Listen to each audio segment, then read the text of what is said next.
How many people can we have in Singapore? And, people say we're so crowded already. Singapore feels crowded today, and I think one of the main reasons is because our infrastructure, our transport, and our housing, as our economy rebounded very sharply from the 2009 crisis, hasn't really caught up with the population growth and the expansion. And that is really a mismatch between the infrastructure, housing, and transport development and the population numbers. But we are trying hard to play catch-up now, and that also explains why we have so many construction workers. We will open a new rail section every year until 2017, and we'll double the rail network over the next 10 years. We are also expanding the bus fleet by 20%, with an additional 800 buses over the next 5 years. And HDB has launched 50,000 BTO flats in the past 2 years, and will offer another 20,000 next year. And we'll also have more nursing homes and hospitals. So not all these improvements can come on stream immediately, but they will become available progressively over the coming years, many of them over the next 3 to 5 years. So how many people can we have in Singapore? Depends on many factors, including how well we plan our urban environment, as well as the technology solutions that will be available to us. I mean, if you look downtown at Duxton, lots of people want to stay there. But if you look at the population density of Duxton, I mean, that's very high. But people want to stay there because it's convenient to work, it's convenient to eat, and it's downtown. And there's a nice environment there too. So it's a question of planning and making sure the infrastructure and the facilities are well integrated. URA, in their most recent midterm concept plan review in 2006, that's about 5-6 years ago, assessed that Singapore has sufficient land to support a population of 6.5 million. And beyond this, during the course of our consultations this last half a year, several experts have even commented that there's room for growth beyond that. And we are going to seriously study this because I think it's a responsible thing to do. But let's stress that infrastructure and land planning is a planning parameter. It doesn't mean that because you do your land planning and infrastructure planning for a potential population of that size, that you're actually going to go for it. But the problem is if you don't plan for it, then you start to have crowding, poor planning, poor living environment problems. So it's better if you plan early, so that if you need to increase your infrastructure, you need to change your land use, you know where things should go, you know where and how development should take place, so that Singapore will continue to develop in a well-planned way with a good living environment.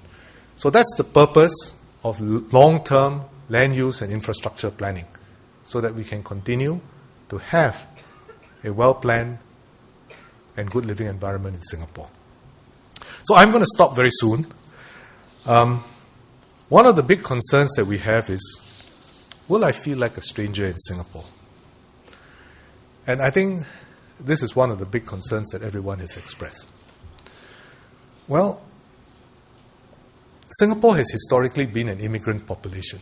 I mean, if you look back in the roots of your own family, you don't have to go many generations to find somebody or other who came to Singapore and decided to place roots here. And this is where you are today, and you feel at home. And our diversity has actually been a strength for us. But it also means that we need to put in additional effort to build national cohesion. And because of this diversity, Singaporeans understand our region and our world much better than most other countries. Because fish head curry, fish and chips, sushi, whatever form the fish comes and is served to you, you feel comfortable with it. You've seen it before, you've smelt it before, you've eaten it before. You don't feel strange.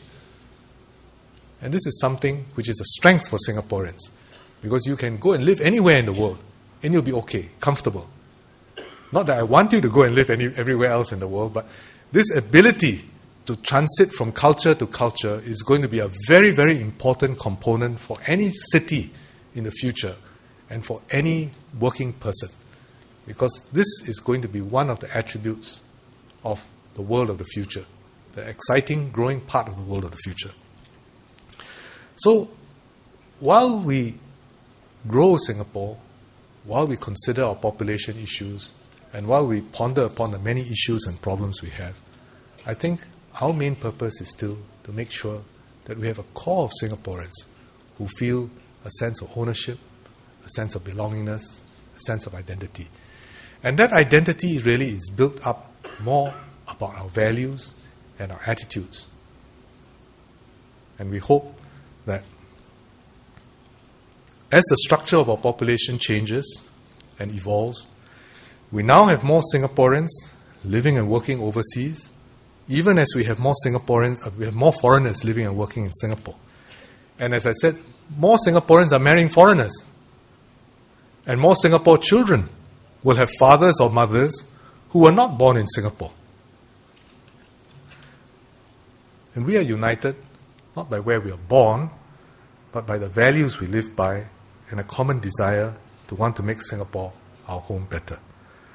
So I think I'll stop here. I've spoken a little bit longer than intended, but I hope to have your views and suggestions so how we can make Singapore a better home for all of us, sustain our population, have a dynamic and vibrant Singapore for the future, for all of us and for this young man down there as well. Thank you very much.